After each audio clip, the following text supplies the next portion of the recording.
यह कहानी एक ऐसे शानदार और आलीशान घर की है जिसे हर कोई देखकर मंत्रमुग्ध हो जाता था। यह घर शहर के सबसे अमीर इलाके में स्थित था और इसके चारों ओर बड़े बड़े बगीचे, फव्वारे और सुंदर वास्तुकला थी। घर के नए मालिक राकेश और उसकी पत्नी सुषमा इस घर में हाल ही में शिफ्ट हुए थे। यह घर उनकी जिंदगी की सबसे बड़ी उपलब्धियों में से एक था, लेकिन इस घर के साथ एक ऐसा अतीत जुड़ा हुआ था जिसके बारे में उन्होंने कभी नहीं सोचा था। इस घर का निर्माण करीब 50 साल पहले एक धनी व्यापारी द्वारा किया गया था। व्यापारी की पत्नी शांता देवी मानसिक रूप से बीमार थी और वह अक्सर अपने कमरे में अकेले बंद रहती थी।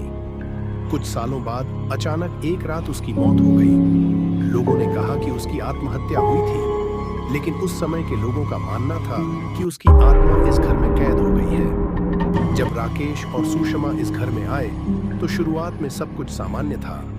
वे घर की भव्यता और उसकी सुंदरता में इतने खो गए थे कि उन्हें वहां घटने वाली छोटी छोटी अजीब घटनाओं का एहसास नहीं हुआ। लेकिन कुछ हफ्तों के बाद अजीब घटनाएं तेज होने लगी। एक रात सुषमा ने देखा कि घर की सभी लाइट अपने आप जल बुझ रही हैं। उसने इसे बिजली की खराबी समझा, लेकिन अगले ही पल उसे सीढ़ियों से किसी के उतरने की आवाज सुनाई दी। जब उसने जाकर देखा तो वहां कोई नहीं था। कुछ दिनों बाद राकेश को अपने ऑफिस के कमरे में काम करते हुए लगा कि कोई उसके पीछे खड़ा है।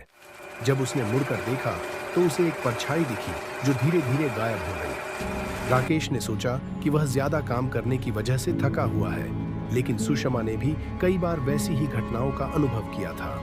एक रात जब सुषमा अपने कमरे में सो रही थी, उसे अचानक लगा कि कोई उसकी छाती पर भारी वजन डाल रहा है। उसकी आंखें खुली तो उसने देखा कि एक बूढ़ी औरत सफेद साड़ी में लिपटी उसके सामने खड़ी थी। उसकी आंखें बहुत गहरी और डरावनी थीं। सुषमा चीखना चाहती थी, लेकिन उसकी आवाज जैसे गले में अटक गई थी। वह बिस्तर से उठने की कोशिश कर रही थी, लेकिन उसके शरीर ने मानो काम करना बंद कर दिया था। कुछ ही पलों में वह औरत गायब हो गई और सुषमा को जैसे तैसे अपने पति को जगाने में कामयाबी मिली। दोनों ने उस रात घर छोड़ने का फैसला किया। अगली सुबह उन्होंने इस घर को हमेशा के लिए छोड़ दिया। आज भी वह आलीशान घर वैसा ही खड़ा है, लेकिन वहां कोई रहने की हिम्मत नहीं करता। कहते हैं कि शांता देवी की आत्मा अब भी उस घर में भटकती है, अपने दुख और पीड़ा के साथ, और जो भी उस घर में रहने आता है उसे अपनी भयानक उपस्थिति का एहसास कराती है।